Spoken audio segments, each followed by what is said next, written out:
అమెరికానేమో ఇరాన్లో ఎంత విధ్వంసం సృష్టించాలో అంతా సృష్టించాం, ఎంత దెబ్బతీయాలో అంతా తీసామని చెబుతుంది. కానీ ఇరాన్ మాత్రం రోజుకు ఆయుధం బయటకు తీస్తుంది. పూటకు మిసైళ్లతో ఇజ్రాయెల్ గల్ఫ్ దేశాలపై విరుచుకుపడుతుంది. యుద్ధం తీరు మారుతున్న కొద్దీ, పరిస్థితులు దిగజారుతున్న కొద్దీ ఇరాన్ ఒక్కో ఆయుధాన్ని ప్రయోగిస్తుంది. అసలు ఇరాన్ దగ్గర బ్రహ్మాస్త్రం లాంటి మిసైళ్లు ఇంకా ఎన్నున్నాయి? మొదట సూసైడ్ డ్రోన్లతో దాడులు చేశారు. తరువాత క్రూయిజ్ క్షిపణులు తీశారు. మూడో దశలో బ్యాలిస్టిక్ మిసైళ్లు వేశారు. ఇప్పుడు డాన్సింగ్ మిసైళ్లను దించారు. యుద్ధానికి తగ్గట్లుగా ఇరాన్ దగ్గర నుంచి ఒక్కో మిసైల్ బయటకొస్తోంది. అమెరికా, ఇజ్రాయెల్ ఎన్ని రకాలుగా దాడులు చేసినా ఇరాన్ లొంగకుండా తన సైనిక శక్తిని ప్రదర్శిస్తూనే ఉంది. ఎప్పటికప్పుడు ప్రపంచ దేశాలను ఆశ్చర్యపరుస్తూనే ఉంది. ముఖ్యంగా మిడిల్ ఈస్ట్ లో అత్యంత భారీ స్థాయిలో మిసైల్ నిల్వలు కలిగిన దేశం ఇరాన్ మాత్రమే అనే విషయం అందరికీ ప్రాక్టికల్ గా అర్థమవుతోంది. ఇప్పటి వరకు ఉన్న అంచనాల ప్రకారం ఇరాన్ దగ్గర వేల సంఖ్యలో బ్యాలిస్టిక్, క్రూయిజ్ మిసైళ్లున్నాయి. వాటిలో కొన్ని మిసైళ్ల సామర్థ్యం, వేగాన్ని బట్టి వాటిని బ్రహ్మాస్త్రాలుగా చెప్తున్నారు. అలాంటి మిసైళ్లను ఇరాన్ ఫైర్ చేశాక అడ్డుకోవటం Israel iron dome, America patriotic లాంటి ఎయిర్ డిఫెన్స్ సిస్టమ్స్ వల్ల కూడా కాదంటున్నారు. ఇంత పక్కాగా టార్గెట్లను ఛేదించే మిసైళ్లు తమ దగ్గరున్నాయి కాబట్టి ఇరాన్ ఇంత పక్కాగా దాడులు చేస్తోంది. అమెరికా ఇజ్రాయెల్ కు ఎప్పటికప్పుడు కౌంటర్ ఇస్తూనే ఉంది. దాంతో ఇరాన్ దగ్గర ఇలాంటివి ఇంకెన్నున్నాయనే డిబేట్ మొదలైంది.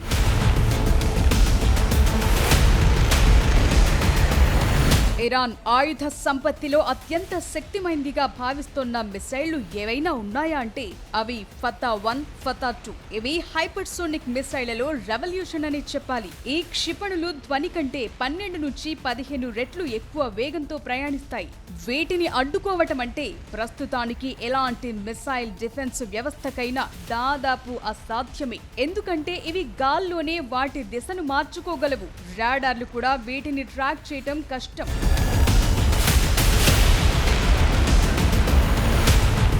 ఇరాన్ దగ్గరున్న మరో ఖతర్నాక్ మిసైల్ ఖైబర్ షికాన్ కోటలను బద్దలు కొట్టేదని దీని అర్థం. దీని పరిధి 1500 కిలోమీటర్లు. అంటే ఇరాన్ నుంచి ఫైర్ చేస్తే నేరుగా ఇజ్రాయెల్ ని తాకుతుంది. ఇది సాలిడ్ ఫ్యూయల్ తో పనిచేస్తుంది కాబట్టి అతి తక్కువ సమయంలోనే దీన్ని ప్రయోగించొచ్చు. ఇక షాహెబ్-3 missile Iran ballistic missile system కి వెన్నెముక అని చెప్పాలి. ఇది ఏకంగా 2000 కిలోమీటర్ల దూరం దాకా వెళ్లగలదు. దశాబ్దాలుగా ఇరాన్ దీన్ని ఆధునీకరిస్తూ వస్తోంది. దీని ఆధారంగానే గద్ర్, ఎమాద్ లాంటి వేరియంట్లు పుట్టుకొచ్చాయి. ఇవి అత్యంత ఖచ్చితత్వంతో లక్ష్యాలను ఛేదించగలవు. ఇరాన్ దగ్గరున్న అత్యంత ప్రమాదకరమైన మిసైళ్లలో సెజిల్ ఒకటి. దీన్నే డాన్సింగ్ మిసైల్ అని పిలుస్తారు. ఇది 2 స్టేజ్ సాలిడ్ ప్రొపెలెంట్ మిసైల్. దీన్ని మొబైల్ లాంచర్ల ద్వారా ఎక్కడి నుంచైనా ప్రయోగించొచ్చు. దీని వేగం, పరిధి ఇజ్రాయెల్, యూరప్ సరిహద్దుల దాకా పొంచి ఉంది.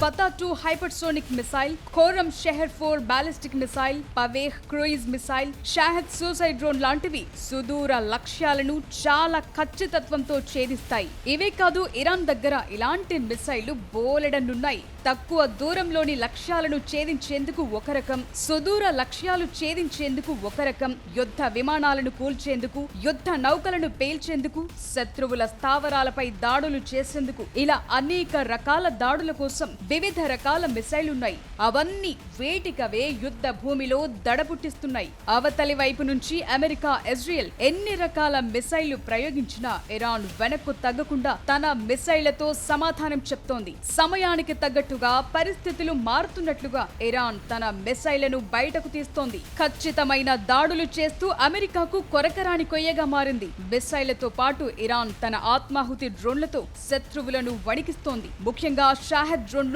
తక్కువ ఖర్చుతో తయారవుతాయి, కానీ శత్రువుల రాడార్లకు చిక్కకుండా భారీ నష్టాన్ని కలిగిస్తోంది.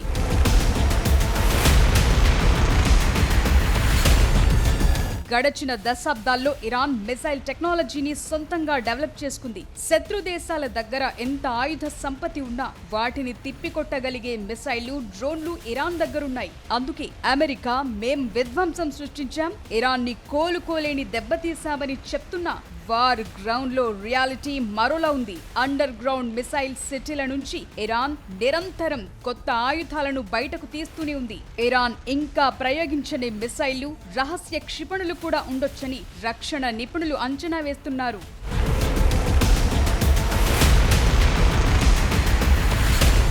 యుద్ధం మొదలై 2 వారాలు దాటింది. అయినా సరే ఇరాన్ ఎంత బలంగా పోరాడాలో అంతకంటే ఎక్కువే పోరాడుతుంది. అమెరికా, ఇజ్రాయెల్కు అంతు పట్టకుండా సమయానికి తగ్గట్టుగా ఒక్కో మిసైల్ని సంధిస్తుంది. ఈ లెక్కన యుద్ధంలో ఇరాన్ని ఓడించడం అగ్రరాజ్యానికి సాధ్యమేనా? ఇరాన్ విషయంలో ఇజ్రాయెల్ లక్ష్యాలు నెరవేరుతాయా? యుద్ధం ఇంకెన్నాళ్ళు కొనసాగే అవకాశం ఉంది?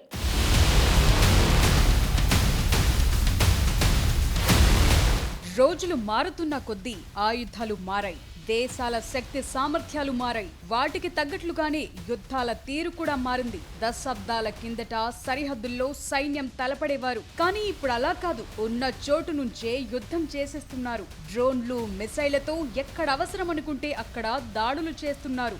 ఆయుధాల్లోకి అడ్వాన్స్డ్ టెక్నాలజీ వచ్చాక యుద్ధాలు ఈజీ అయిపోయాయి. మిసైళ్లు అప్గ్రేడ్ అయ్యాయి, దాడుల తీవ్రత పెరిగింది. ఒక్క మిసైల్ చేసే నష్టం ఇప్పుడు ఎవరి ఊహకు అందటం లేదు. అలాంటి మిసైళ్లు ఇరాన్ దగ్గర ఎన్నో ఉన్నాయి. యుద్ధం మొదలై 2 వారాలు దాటింది. అయినా సరే ప్రపంచ దేశాల అంచనాలను తలకిందులు చేస్తూ ఇరాన్ అగ్రరాజ్యం అమెరికాకు, ఇజ్రాయెల్ కు గట్టి సవాల్ విసురుతోంది.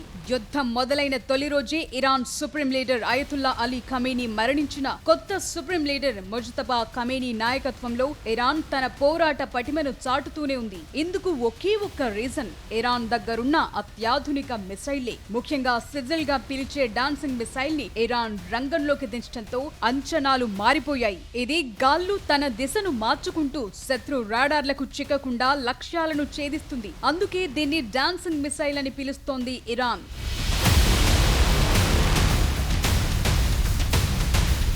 డ్రోన్ల మాదిరిగా ఒకేసారి భారీ సంఖ్యలో కాకుండా సమయాన్ని బట్టి ఒక్కో మిసైల్ ని సంధిస్తోంది ఇరాన్. దాంతో ఇజ్రాయెల్ ఎయిర్ డిఫెన్స్ సిస్టమ్స్ అయిన ఐరన్ డోమ్, ఏరో లాంటి రక్షణ వ్యవస్థలను కన్ఫ్యూజ్ చేస్తోంది. ఇరాన్ ని నిలువరించేందుకు అమెరికా ఎన్ని ఆంక్షలు విధించినా ఇరాన్ దగ్గరున్న వేలాది మిసైళ్ల నిల్వను సమర్థవంతంగా వాడుకుంటోంది. టెక్నాలజీ పరంగా, ఆయుధాల పరంగా అమెరికా, ఇజ్రాయెల్ ముందున్న ఇరాన్ ని పూర్తి స్థాయిలో ఓడించడం, ఆ దేశాన్ని లొంగదీసుకోవటం అంత సులభం కాదని నిపుణులు భావిస్తున్నారు. ఇందుకు కొన్ని భౌగోళిక పరిస్థితులు సవాళ్లు విసురుతున్నాయి.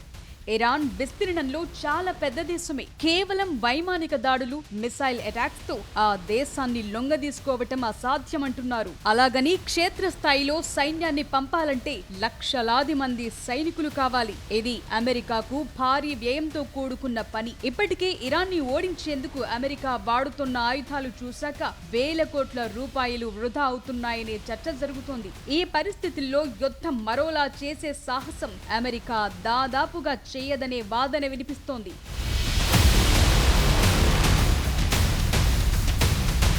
ఇప్పటికే ఇరాన్ దాడులతో గల్ఫ్ దేశాల్లోని అమెరికా స్థావరాలకు, ఇజ్రాయెల్లో మౌలిక సదుపాయాలకు భారీ నష్టం వాటిల్లింది. ఇరాన్ హర్ముజ్ జలసంధిని కూడా మూసేయడంతో ప్రపంచ చమురు సప్లై చైన్ డిస్టర్బ్ అయ్యింది. ఇది భారత్ లాంటి అనేక దేశాలపై ప్రభావం చూపుతోంది. అయితే అమెరికా, ఇజ్రాయెల్ ప్రధానంగా 2 లక్ష్యాలతో ఉన్నాయి. ఒకటి, ఇరాన్ లో అణు కేంద్రాలను పూర్తిగా ధ్వంసం చేసి న్యూక్లియర్ ప్రోగ్రాం నాశనం చేయటం.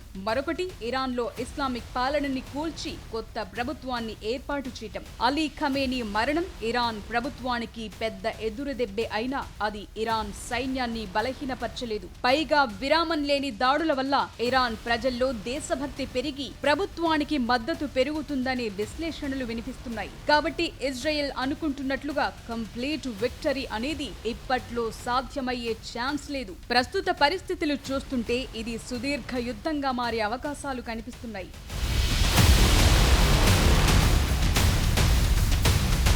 ఇజ్రాయెల్ తన ఉనికి కోసం యుద్ధం చేస్తుంటే ఇరాన్ తన మనుగడ కోసం పోరాడుతోంది, ఆత్మరక్షణ కోసం సర్వ శక్తులు ఒడ్డుతోంది. కానీ అమెరికాకు అలా కాదు. ప్రెసిడెంట్ ట్రంప్ ఈ యుద్ధాన్ని ప్రతిష్టాత్మకంగా తీసుకున్నారు. త్వరగా ముగించాలని చూస్తున్న ఇరాన్ వేస్తున్న ఎత్తుగడలు యుద్ధాన్ని మరింత సాగదీస్తున్నాయి. అందువల్ల శాంతి చర్చల ప్రస్తావనే రావట్లేదు. ఇరాన్, అమెరికా ఏదో ఒకటి తేల్చుకుందామనే ఆలోచనతోనే ఉన్నాయి. దాంతో ఈ పోరులో ఎవరు గెలుస్తారన్నది ప్రపంచ వ్యాప్తంగా ఉత్కంఠగా మారింది. ఒకవేళ ఇరాన్ దగ్గర మిసైల్ నిల్వలు అయిపోయినా రష్యా, చైనా లాంటి దేశాలు జోక్యం చేసుకుని చర్చలు జరిపితేనే యుద్ధం ఆగే అవకాశం కనిపిస్తోంది. ఇరాన్ దగ్గర మిసైళ్లు ఉన్నంత వరకు ఈ ఉద్రిక్తతలు కొనసాగుతాయంటున్నారు.